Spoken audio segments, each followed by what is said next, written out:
সকালবেলা 7:30-8টার দিকে হঠাৎ করিয়া সামপুর থেকে কুয়াই দিকে যাওয়ার পথে একটা গাড়ি এখানে আয়াসিরা দোকানের মধ্যে হঠাৎ করিয়া প্রচণ্ড একটা ধাক্কা দেয়।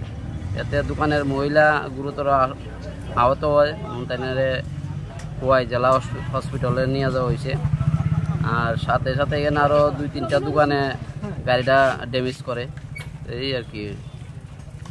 পুলিশের খবর দিয়েছেন? পুলিশের খবর দেওয়া হয়েছিল, পুলিশ আইছে, আইসিরা ইনভেস্টিগেশন করে গেছে। এখন বাকিটা এরা উভয় পার্টির মধ্যে কথাবার্তা চলছে, পরবর্তী সময় যেটা হয় এটা জানানো হবে।